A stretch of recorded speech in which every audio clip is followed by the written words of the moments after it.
आप सीधे आपको दिल्ली लिए चलते हैं। बाबा रामदेव की प्रेस कॉन्फ्रेंस चल रही है, क्या कुछ कह रहे हैं, सुनाते हैं आप। भी एक प्रामाणिक कार्य किया है और इसमें जितने भी प्रोटोकॉल्स हैं जो मॉडर्न मेडिकल साइंस के द्वारा स्थापित जो उसके पैरामीटर्स हैं, उन मापदंडों के अनुरूप हमने सबसे पहले डेंगू नील बनाया डेंगू के खिलाफ, फिर हमने कोरोनिल बनाया और कोरोनिल के संदर्भ में 9 रिसर्च पेपर वर्ल्ड के टॉप इंपैक्ट वाले रिसर्च जर्नल्स में पब्लिश हो चुके हैं। उसमें 16 रिसर्च पेपर पाइपलाइन में है। इसी प्रकार से अलग अलग बीमारियों के बारे में सैकड़ों रिसर्च पेपर्स हमने ऑलरेडी पब्लिश कर चुके हैं। और जब हमने पिछली बार यहां रिसर्च के संदर्भ में हमने एक कॉन्फ्रेंस किया था, तब भी हमने रिसर्च फाउंडेशन के जितने भी हमारे रिसर्च पब्लिकेशंस हैं वो हमने सारे के सारे आपको उपलब्ध करवाए थे। ये सारे के सारे रिसर्च पेपर्स हैं, ये पहले हम आपको इस संदर्भ में बता चुके हैं। और अब जो इसके बाद जो दूसरे रिसर्च पेपर जो अभी तक पब्लिश हो चुके हैं उन सब का एक हमने ये कंपाइल करके ये दूसरा एक पूरा महाग्रंथ बन गया है। जैसे हमारे यहाँ पर 20,100 ऋचाएं वेदों की हैं, ऐसे ही ये सारे वो रिसर्च पेपर्स का एक पूरा का पूरा डेटा है यहाँ पर। अब आज का जो संदर्भ है उसके बारे में मैं आना चाहता हूं। जब हमने कोरोनिल, श्वासाहारी और अणु तेल के द्वारा लाखों लोगों को जीवन दान देने का काम किया तो बहुत लोगों ने प्रश्न उठाए कि इसके साइंटिफिक पैरामीटर्स को फॉलो किया गया है, नहीं किया गया। कुछ लोगों के मन में ही ऐसा रहता है कि रिसर्च का काम तो केवल जो है विदेश में ही हो सकता है, और वो भी आयुर्वेद में रिसर्च का काम कोई करे तो लोग शक की निगाहों से देखते हैं। वो शक के सारे बादल हमने अब छांट दिए हैं और कोरोनिल से लेकर के अलग अलग बीमारियों के ऊपर जो पतंजलि ने रिसर्च किया है, मैं एक संदर्भ के साथ आज की इस बात को कहना चाहता हूं। आदरणीय हमारे इस देश के लिए गौरव की बात है कि पहली बार एक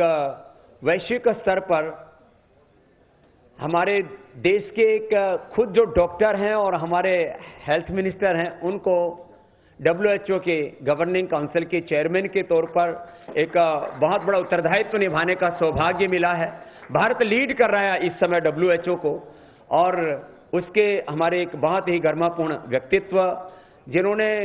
स्वास्थ्य को हमेशा एक सेवा मान करके,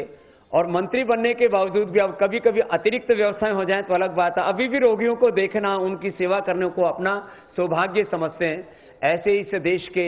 एक खुद जो चिकित्सक हैं, ऐसे स्वास्थ्य मंत्री और जो स्वभाव से बहुत ही करुणाशील, बहुत दूरदर्शी हैं, और इस के साथ साथ उनकी अध्यक्षता में और आज के हमारे मुख्य अतिथि आदरणीय श्री गडकरी साहब, जिनके साथ में हमारा एक अनन्य आत्मीय प्रेम होने के साथ साथ मोदी सरकार का काम इस देश के 6,38,365 गांवों तक दिखता है, जमीन पर दिखता है। और मैं आपने एक बार आज से 6 साल पहले आदरणीय गडकरी साहब से कहा था कि जब हम हरिद्वार से दिल्ली आते हैं तो हमको 6 घंटे लग जाते हैं। उस 6 घंटे की यात्रा को इन्होंने 3 घंटे में तब्दील कर दिया है। ये एक हरिद्वार से और दिल्ली के द्वार तक पहुंचने की बात ही नहीं कह रहा हूं, पूरे देश में अब 2 घंटे में करने वाले, अब 2 घंटे में करने वाले हैं। माने इस देश में लाखों किलोमीटर की सड़कों का, और जब मैं यूरोप जाता था, अमेरिका जाता था, कनाडा जाता था, जब मैं गया जापान और साउथ कोरिया, तो मैंने देखा इतने फर्स्ट क्लास वहां पर हाईवेज हैं, लगता था ऐसे भारत में वो कब होगा। खाली ये सड़कों का जाल बिछाने को लेकर के ही नहीं, माने जिनके भीतर एक बहुत बड़ी सोच है देश के निर्माण के लिए, एक दृष्टि संपन्न, एक वैश्विक नेतृत्व का सामर्थ्य जिनके अंदर है, ऐसे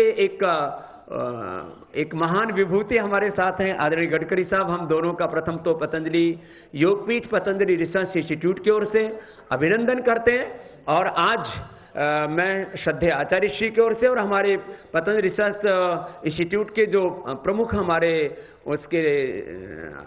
डॉक्टर हैं, अध्यक्ष हैं उसके, हमारे PRI के, ऐसे अनुराग वार्ष्णेय जी का अभिनंदन करता हुआ सबसे पहले बुक का विमोचन कर देते हैं जो रिसर्च पेपर पब्लिश हुए हैं और कोरोना के जो पूरे प्रोटोकॉल्स को फॉलो करते हुए और किस तरह से कोरोनिल स्वासारी अणुतेल के द्वारा हमने लाखों लोगों की जान बचाई और करोड़ों लोगों के भीतर हमने हौसला जगाया और सबसे ज्यादा रिकवरी रेट, मैं किसी भी पैथी के संघर्ष को यहां पर प्रतिष्ठापित नहीं करना चाहता, भारत में सबसे ज्यादा रिकवरी रेट है, सबसे कम डेथ रेट है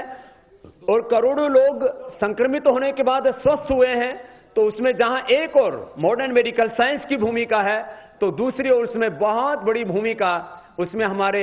एंसेंट साइंस की भी है, योग आयुर्वेद की भी है। करोड़ों लोग अपने घर पर बैठे भस्त्रिका, कपालभाति, अनुलोम विलोम, सूर्य नमस्कार, योगिक प्रैक्टिसेस कर रहे थे। करोड़ों लोग अपने घरों में काढ़ा पी रहे थे, कषाय पी रहे थे, क्वाथ पी रहे थे और उससे एक नया कीर्तिमान बना है। तो मैं आज सबसे पहले उन्हीं 2 बुकलेट्स के विमोचन के लिए यहाँ मैं परम आदरणीय श्री डॉक्टर हर्षवर्धन जी को और परम आदरणीय श्री गडकरी जी को निवेदन करता हूं कि उसका विमोचन के लिए अनुग्रह करें।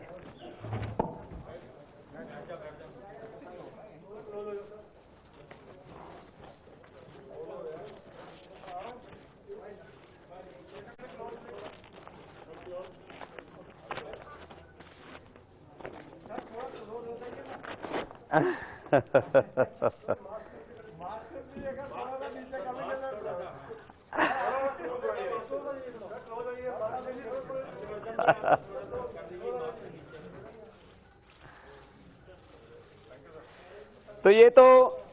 कोरोना के ऊपर जो पूरे उसके साइंटिफिक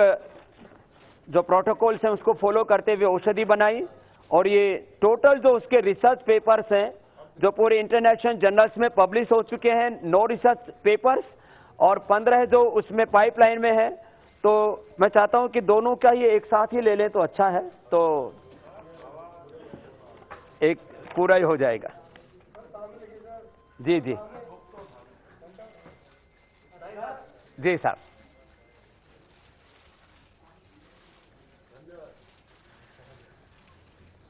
प्रणाम। तो आज की प्रेस कॉन्फ्रेंस के 3 बड़े मकसद हैं। योग आयुर्वेद को वैज्ञानिक मापदंडों के साथ साइंटिफिक रिसर्च, इनोवेशन, इन्वेंशन के जितने भी प्रोटोकॉल्स हैं उनको फॉलो करते हैं कि एविडेंस बेस्ड मेडिसिन ट्रीटमेंट के तौर पर योग आयुर्वेद की वैश्विक प्रतिष्ठा, एक सस्टेनेबल हेल्थ, वह योग आयुर्वेद और भारतीय जीवन पद्धति से पूरे विश्व में प्रतिष्ठापित हो और आत्मनिर्भर भारत से लेकर के विश्व का प्रत्येक व्यक्ति स्वास्थ्य के संदर्भ में आत्मनिर्भर बने, इस संकल्प के साथ आज हमने ये कोरोना से लेकर के अलग अलग जो बीमारियों के ऊपर रिसर्च बेस्ड जो ट्रीटमेंट, रिसर्च बेस्ड जो पूरा का पूरा ये हमारी जो एंसेंट नॉलेज की जो की प्रक्रिया उसको आगे बढ़ाने के लिए जो पुरुषार्थ किया गया है। आज से 4 साल पहले जब मोदी साहब आए थे पतंजलि में, पतंजलि रिसर्च इंस्टीट्यूट के उद्घाटन में, उन्होंने कहा था कि मैं योग आयुर्वेद को एक एविडेंस बेस्ड प्रैक्टिस के तौर पर, मेडिसिन के तौर पर मैं देखना चाहता हूं। तो उसके काफी चरण हमने पूरे कर लिए और उस पतंजलि रिसर्च इंस्टीट्यूट का